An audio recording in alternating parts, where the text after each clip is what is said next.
자, 여러분들 반갑습니다. 이번 이야기는 시청자 화분님께서 찾아오셨습니다. 오늘 화분님이 준비하신 이야기 바로 만나보도록 할게요. 여보세요. 화분님. 네, 안녕하세요. 아이고, 화분님 반갑습니다. 네, 반갑습니다. 자, 일단은 화분님 오늘 해주실 이야기가 지인분의 이야기인 것 같아요. 네, 맞습니다. 근데 이것도 화제도 됐었지만 또 실제로 네. 이런 일들이 없지 않잖아요. 네, 그래서 도대체 어떤 이야기인지는 한번 저희가 들어보면서 판단을 해봐도 되지 않을까 싶어요. 네네. 네, 바로 출발을 해보도록 하겠습니다. 렛츠가! 길이십니다. 화분이에요.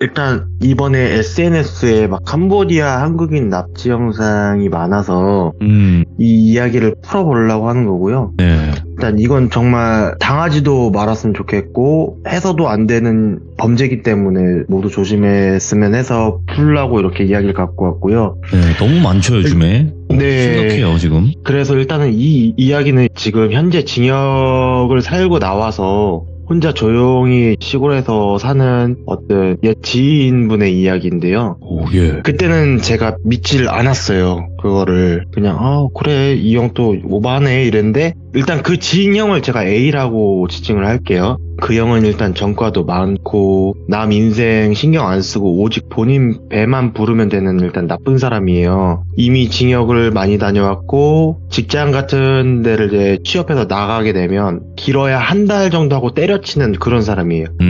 그런데 이제 끼리끼리 논다고 예전에 징역에서 알게 된 징역 동기가 있는데, 이 징역 동기를 B라고 지칭을 하겠습니다.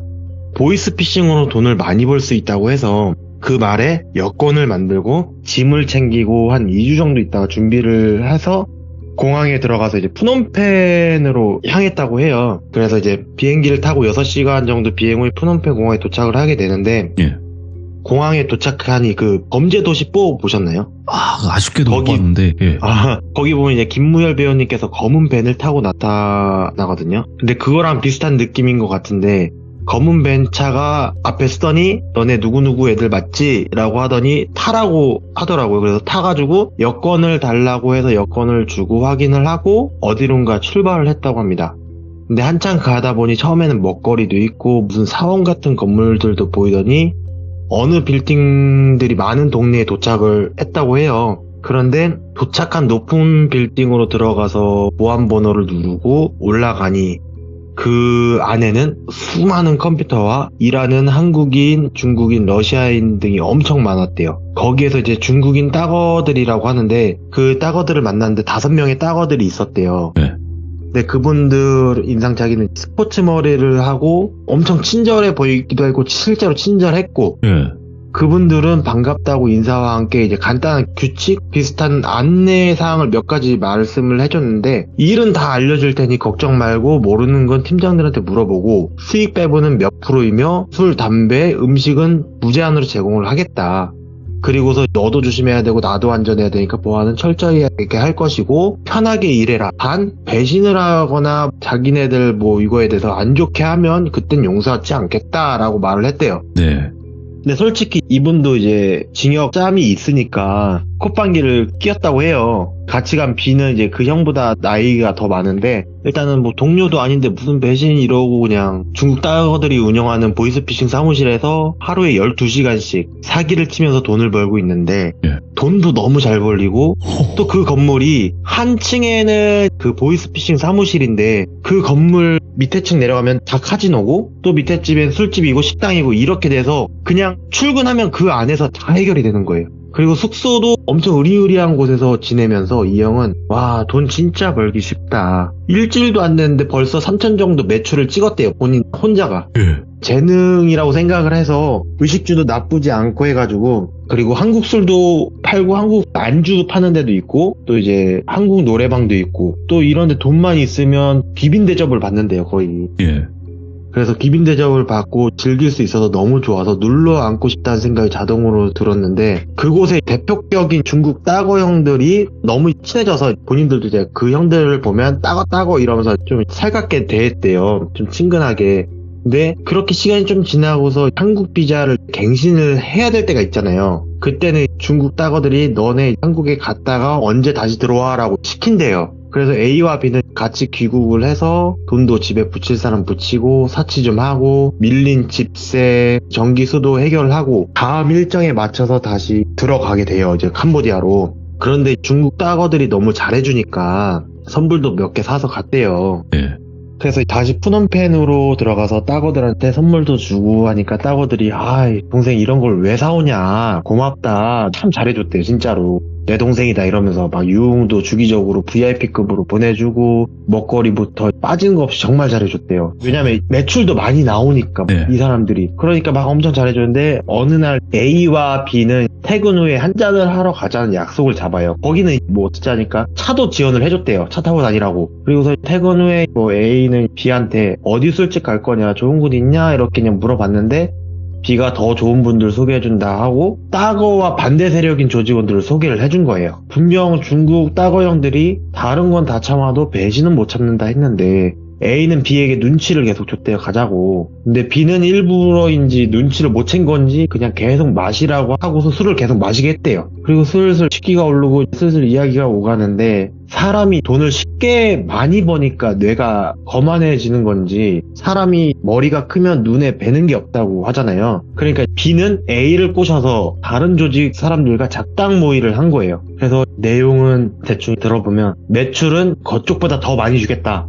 그리고 너네가 지낼 수 있는 보안 아파트를 제공하겠다. 차량도 지원해주겠다. 금전적인 조건이 많았다고 해요. 그래서 이 사람들은 입을 맞추고 작전을 짜고 어떤 핑계를 대고 나갈까 하는데 어느 날 다른 조직원이 생각해보니까 다른 세력에 있던 그 중국인이 너무 쉽게 오는 것 같은데 너네 고객 DB라고 해서 그 고객 리스트가 있대요. 그걸 좀 가져와라. 그럼 될 것 같다라고 해서 일단 신뢰성을 얻은 상태에서 그 정도는 그냥 하루에 뭐 한두 개씩 하는 건 쉬웠대요. 그래서 이렇게 조금씩 옮기다가 자료도 준비했고 돈도 조금 형들이 돈을 어디다 놓는지 아니까 거기는 돈을 그냥 막 올려놓나 봐요. 그냥. 근데 올려놓고 막 하도 돈이 많으니까 그래서 돈도 조금씩 손을 대고 이틀 뒤에 다른 세력으로 갈 준비를 하는데 여기서 이제 A가 평소 업소 다니면서 좋아하던 여자가 있어요. 그 나라 사람. 근데 너무 이쁘대요. 이쁜데 여자랑 술도 마시고 좋은 시간도 보내는데 그때 A가 해선 안 될 말을 한 거예요. 여자한테. 나 이제 곧 부자 될 거니까 너 딱 기다려. 이러면서 허세를 떤 거예요.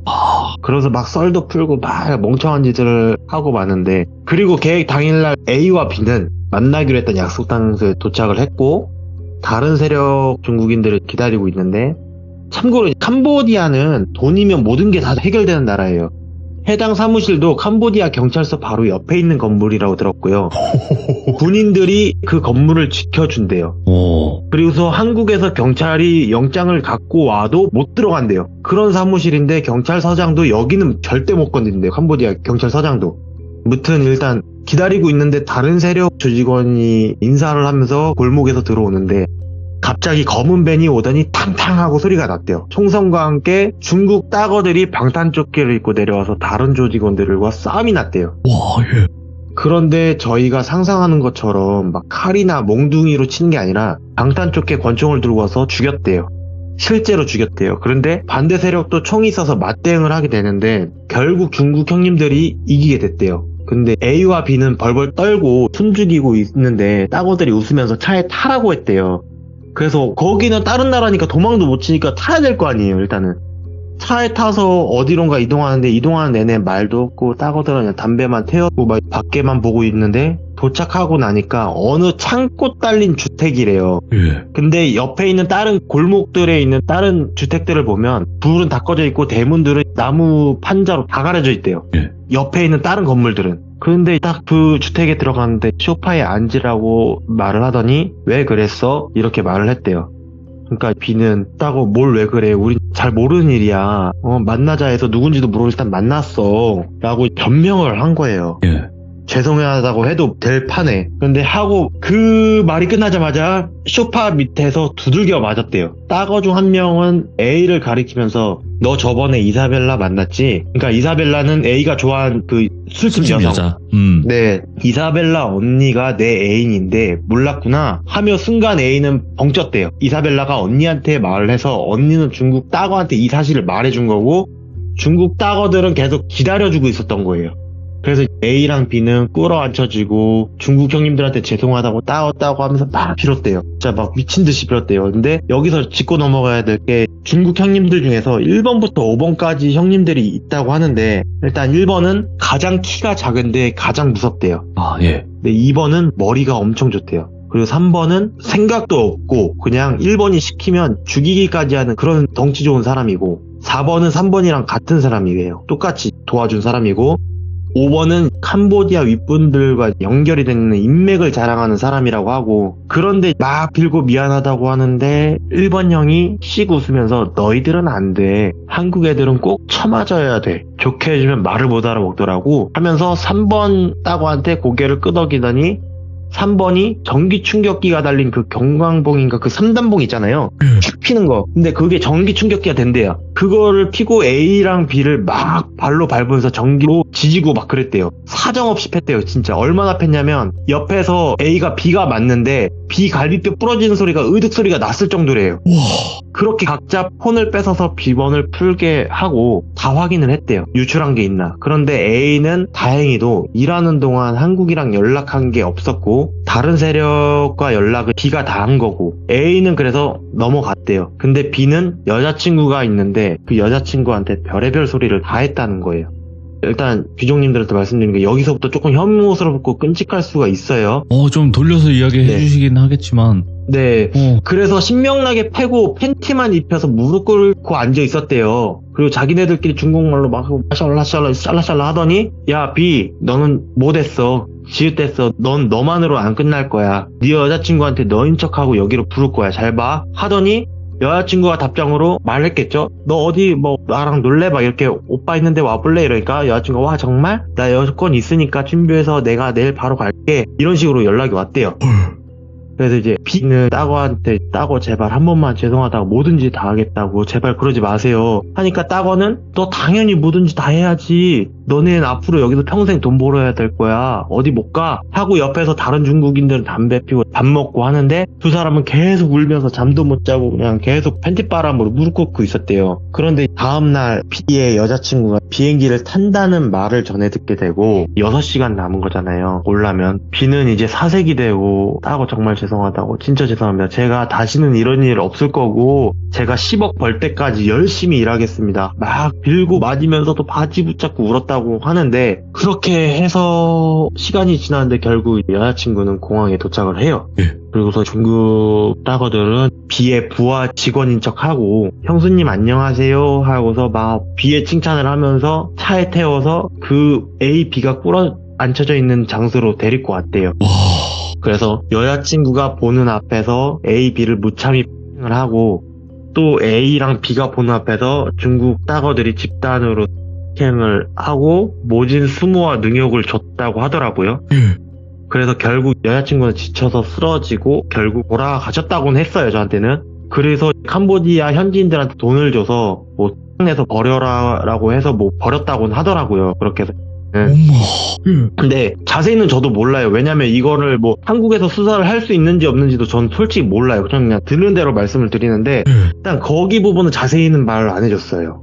너무 그런데 충격적이니까. 네, 그리고서 1년이 지나고 이제 A랑 B는 일을 하는데 B가 또 한 번 맛이 가가지고 도주를 하다가 걸려요. 그래서 중국 따거들이 한쪽 다리를 쓸 수 없게 만들었다고 해요. 그리고 A는 조용히 자기 자신은 이제 없구나 나는 이제 없는 거구나 하고 사기치면서 돈도 조금씩 받고 사는데 중국인 형들을 깨우러 2번 그 아까 머리가 좋다는 따거 있잖아요. 가는데 이제 서랍을 딱 열었대요. 술 취해서 자고 있는데 근데 그 서랍 안에 지금까지 일했던 사람들의 여권하고 그리고 그 여권을 하나하나 카페에서 따놓은 게 있대요. 그래서 이걸 보고 어차피 나 이거 죽는구나 여기서 도망을 못 가는구나 근데 어차피 죽을 거 그냥 한번 시도라도 해보고 죽자 이래서 자기 여권하고 자기 그 카피본을 챙겼대요.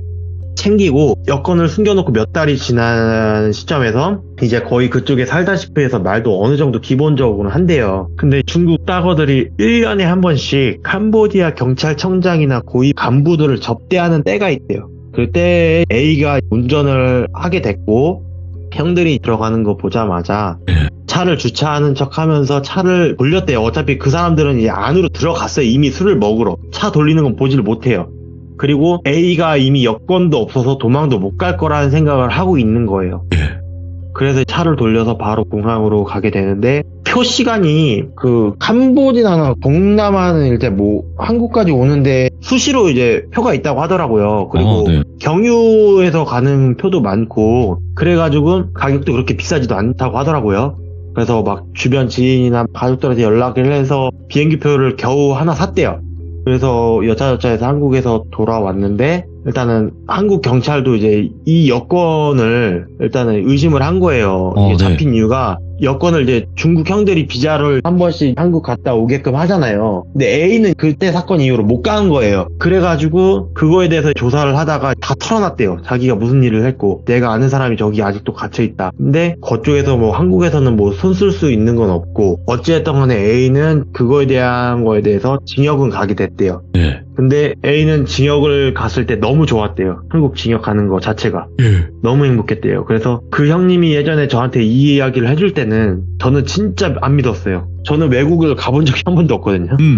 비행기를 타는 것도 무서워하기도 하고 외국이 어떤 건지 잘 모르는데, 이런 이야기를 들으니까 그냥 무시를 했어요, 저는. 네. 근데 이번에 SNS에 캄보디아 한국인 납치 영상 글이나 이런 거 보고 그냥 이야기를 풀어본 거예요. 아, 근데 이것도, 네. 그니까, 네. 뭐라 해야 될까. 더 참혹했을 거예요, 아마. 네. 근데, 그나마 좀 순화하신 게 이 정도니까, 화부님께서. 그것도 있고, 그 형님이 얘기를 이런 식으로밖에 안 해줘가지고 더 길게는 안 해주더라고요. 아직도 그 디테일하게 들어가면 자기 죄가 좀 더 커질까봐 그런 것도 있을 것 같아요.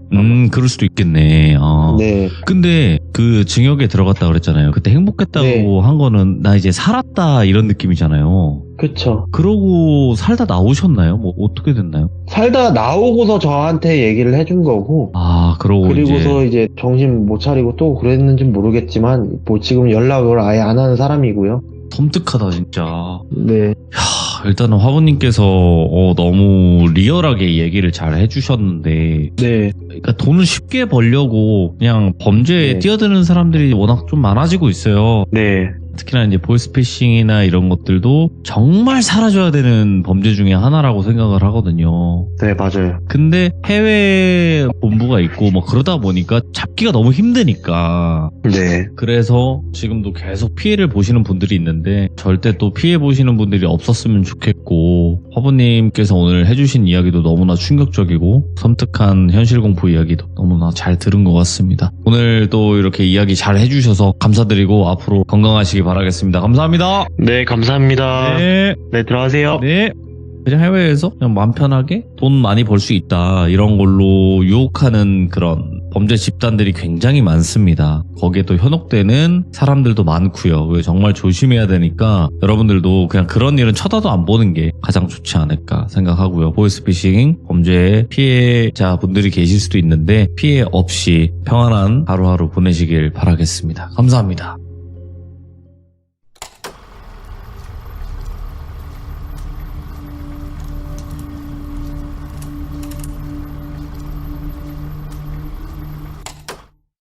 자, 이번 이야기 화보님께서 찾아와 주셨습니다. 저번에 캄보디아 납치 사건 이야기를 들려주셨던 분인데 요즘 뭐 그냥 난리가 났죠? 캄보디아 이야기가. 근데 사실상 캄보디아 이야기 제보 같은 경우는 한참 전에 저희 시들모에도 온 적이 있었어요. 그래서 그게 이제야 좀 매스컴에 노출되고 하는 거지, 저 한 몇 달 전 아니면 뭐 1년 전 이렇게도 있었습니다. 근데 오늘 해주실 이야기는 어떤 이야기일지 바로 만나보도록 할게요. 네, 여보세요. 화부님, 네, 안녕하세요. 화부님께서 오늘 해주실 이야기 분명히 있을 겁니다. 저번에는 아주 또 섬뜩한 캄보디아 이야기를 해주셨고 오늘 해주실 이야기는 어떤 이야기가 될까요? 일단 이걸 주제를 뭐 어떻게 말해야 될지 모르는데, 집안에 사대가 안 맞으면 일어나는 일? 집안 그런 사대. 일, 네. 알겠습니다. 그럼 도대체 어떤 이야기일지는 바로 출발을 해보도록 하겠습니다. 렛츠고! 길이십니다. 화분이에요.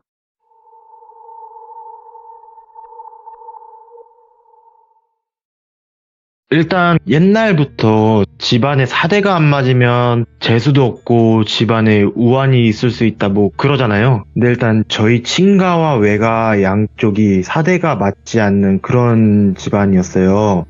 일단 시작 전에 간단히 저희 집안 설명을 해드리면 저희는 외가가 기독교예요, 다. 그리고 외할머니, 외할머니는 모두 목사님이셨고 오. 그리고 집안 자체가 이제 기독교라서 어머니네는 1남 3녀에 어머니는 둘째 장녀로 있었는데 위로 오빠 아래 여동생 2명 이렇게고 친가는 유교랑 불교였는데 2남 3녀로 아버지는 막내셨어요. 그런데 때는 저희 부모님이 결혼을 하시고서 난 일인데 저희 부모님은 일단 결혼 전에 종교 문제에서 양측이 조금 못마땅한 게 많았대요. 근데 이유는 저희 친가에서 미신이지만 두 집안의 인연을 맺기 전에 그 시절에는 주위에 찾아가서 물어보고 이러잖아요. 근데 인연을 맺으면 화를 입는다는 말을 할머니께서 듣고 오신 거예요. 그래서 극구 반대를 하시는데 저희 친할아버지께서는 지금은 돌아가셨지만 마을에서도 알아주시는 신사고 지나가다 보면 엄청 칭찬을 많이 해요.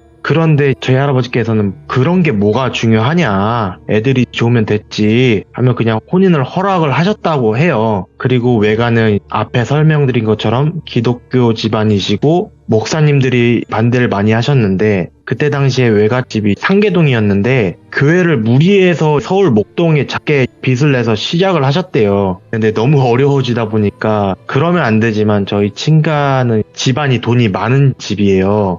얼마나 많았냐면 그 시절에 그쪽 지역에서 방앗간을 유일하게 한 집안이시고 요즘 할아버지 지인 마을 분들이 얘기를 해주신 거 들어보면 그 동네 살면서 저희 친할아버지 땅을 안 밟고 다닐 수가 없었다고 할 정도로 많았대요. 방앗간도 2개 운영하시면서. 그래서 그때 당시 그 동네에선 부자셨는데 일단 무튼 외가 측이랑 친가 측은 서로 막 그렇게 했다가 결국에는 서로 좋다고 하니까 허락을 하게 됐대요. 근데 저희 외할머니 외할아버지도 이걸 평생 후회하시다가 돌아가셨는데 일단 어찌저찌 결국 결혼을 하게 되시고 저희 친가는 그 시절에는 너무 시골이라 서울에서만 사시던 저희 어머니는 시골로 시집으로 오고 시집살이가 시작을 합니다. 그 집에는 증조할머니, 저희 할아버지 할머니, 큰아버지, 큰어머니, 그리고 큰어머니네 큰딸, 그리고 막내 고모, 저희 아버지 어머니 이렇게 9식구가 있었어요.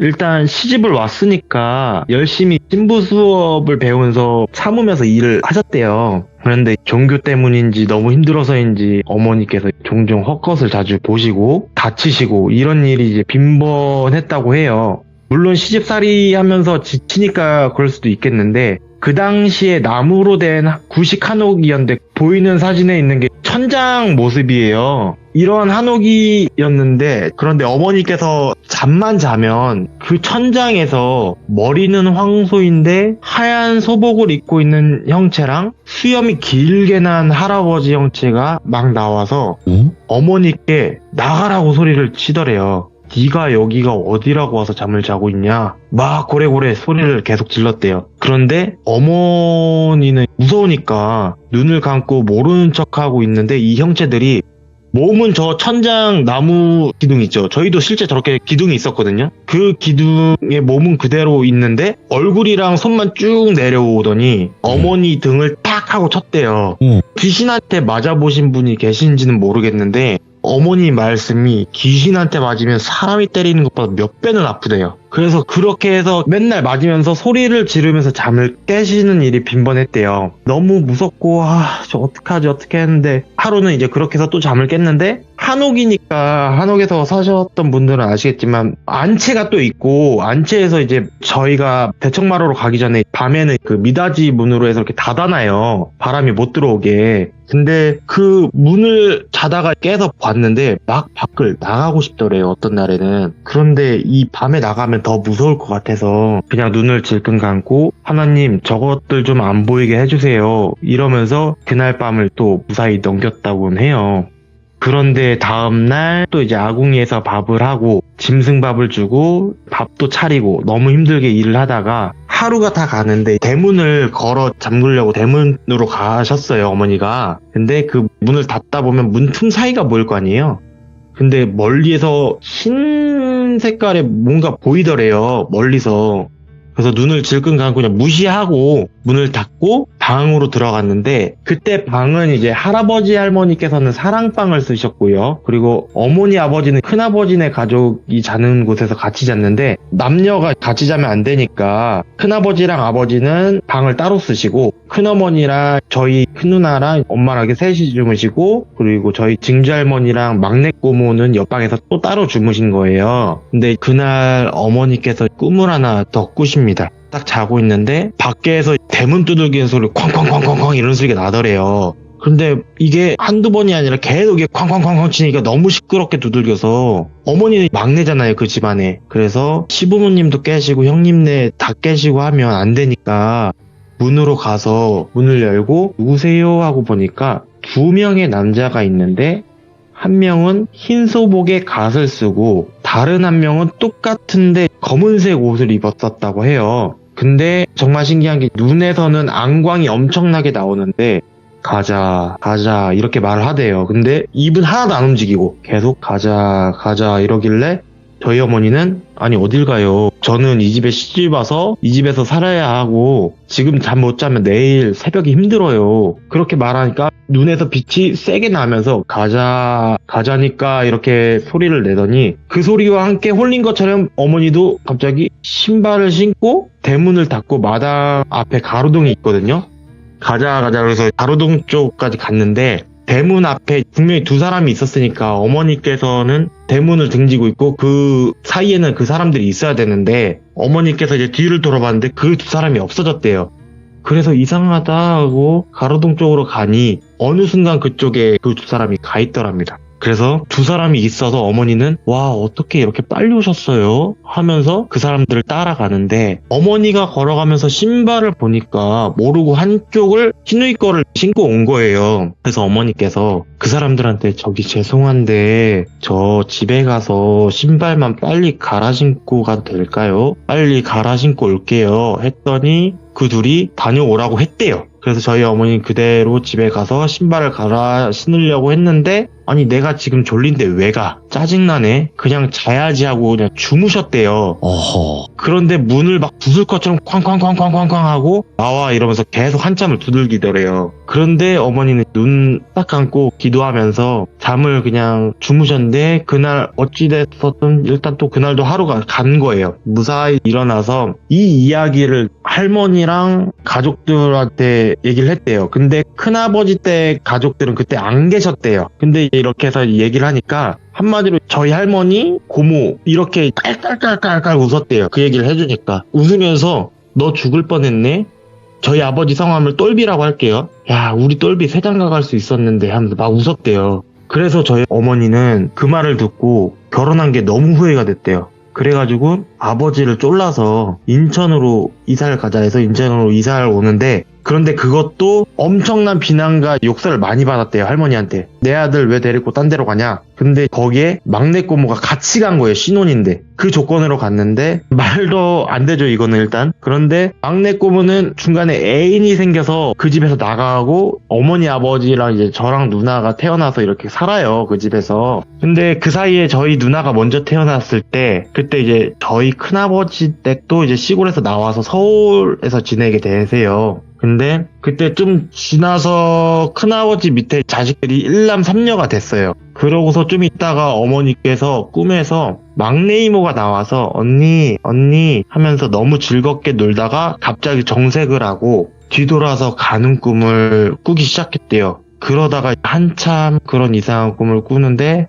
어느 날 이제 저녁에 큰아버지께서 돌아가셨다는 전화를 받게 돼요. 사인은 추락사 플러스 과다출혈 이건데, 예. 서울에서 유명한 교회를 건설하시면서 거기 인부로 일을 하셨는데 반장으로 계셨대요. 자식들도 있다 보니까 돈이 필요하잖아요. 근데 임금을 계속 안 준 거예요. 그때가 겨울이었는데 임금을 못 받아오니까 임금 받으러 갔다 오겠다 하고 찾아간 거예요, 큰아버지께서. 근데 큰아버지께서 한참 안 돌아오시니까 큰엄마가 어떻게 하지 하다가 잘하고 있겠지 하고 했는데, 다음날 그쪽 이제 아침 일찍 찾아가니까 주검으로 발견이 되신 거예요, 큰아버지께서. 그런데 해당 건설업체는 모른다고만 하는데 건설 좀 해보신 분이 있으면 그 앞에 컨테이너로 2층 계단식으로 이렇게 해놓는 경우가 있어요. 작업 현장 작업할 때까지만은. 근데 그 밑에서 떨어져서 돌아가셨는데 모르는 게 말이 안 되잖아요. 근데 일단은 그때 당시에는 판결은 추락으로 인한 과다출혈 및 저체온증 그렇게 나왔고요. 그렇게 돌아가시고서 상을 다 치를 때쯤 외할머니께 연락이 또 와요.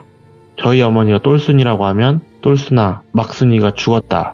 막내 이모가 돌아가신 거예요. 일주일 안에. 그래서 어머니는 그때 그 소리를 듣고 기절을 하셨대요. 근데 일주일 간격으로 일단은 친가에서 한 분, 외가에서 한 분, 두 분이 돌아가신 거잖아요. 근데 막내 이모는 사인이 진짜 이상한 게 일단은 사인은 심장마비로 나왔는데 그날 친구들이랑 놀이공원을 간다고 하고 놀고 왔대요. 오고서 얘기하다가 밥 먹고 하고 방문을 잠그고 다음날 교회 쪽에 사람들이다 보니까 또 새벽기도 이런 것도 많이 해요. 근데 얘가 피곤해서 새벽기도 안 나오나 보다 하고 말았는데 점심도 안 먹으러 나오고 하니까 문을 계속 두들긴 거예요. 근데 이상하잖아요. 가족들은 안 나오니까. 그래서 문을 강제로 열고 들어갔는데 저희 막내 이모가 이쁘게 화장을 하고 엄청 이쁜 옷을 입고 그리고 얌전히 누워서 돌아가셨는데 그때 당시 주변에 카메라가 있어서 카메라를 나중에 인회를 해보니까 자기의 이쁜 모습을 다 찍으셨대요. 옛날에 이런 말이 제가 들은 게 있어요. 자기가 죽을 때는 죽을 때를 안다고 그래가지고 그렇게 하는 경우가 있다고는 하는데 실제로 그렇게 된 거예요. 그래가지고 양쪽 다 이제는 저희 친할머니께서 말씀하신 것처럼 미신이었던 이야기들이 실제가 되는 거잖아요. 그래서 무섭고 후회가 많이 되는데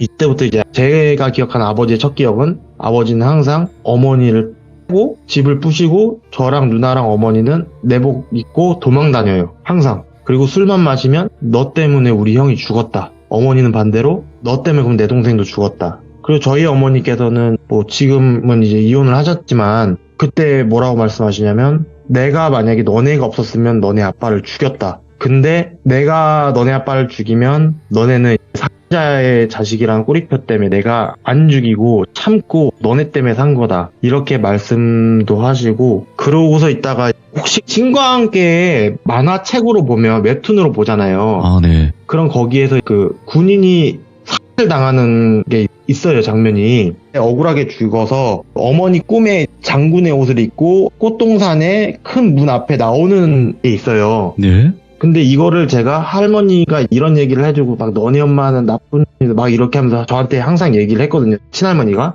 근데 제가 그러면 큰아빠는 할머니는 안 보고 싶냐? 라고 하니까 큰아빠가 돌아가시고서 얼마 안 있다가 꿈에 나왔대요. 그게 뭐냐면 할머니가 꿈을 꿨는데 엄청 막 들판에 꽃도 엄청 이쁜 꽃들이 있는데 예. 큰 문이 있더래요. 그래서 그 큰 문 앞에 딱 서서 보는데 갑자기 문이 열리더니 저희 큰아버지가 막 장군 옷을 입고 나와서 엄마 나 가야 돼요 하고서 말을 하는데 할머니가 가지 말라고 했대요. 근데 소름 돋는 게 저희 할머니가 33년생이셨는데 웹툰을 보진 않을 거 아니에요. 그래가지고 뭐 그런 것 스토리 보면 일단은 저희 집 자체가 맞지 않는 것 같고 저희 어머니를 많이 괴롭혔던 그 막내 고모는 결국에 안 좋게 돼서 결국엔 지금 스님이 되셨고요. 그렇게 해가지고 저희 어머니께서 실제로 겪은 일이고 저희 집이 어렸을 때부터 이혼하면서 겪었던 그런 이야기를 무섭진 않지만 그래도 갖고 와봤습니다. 그래서 아까 말씀하신 게 이제 사대가 안 맞아서 생기는 일이라고 하셨구나. 네네. 아이고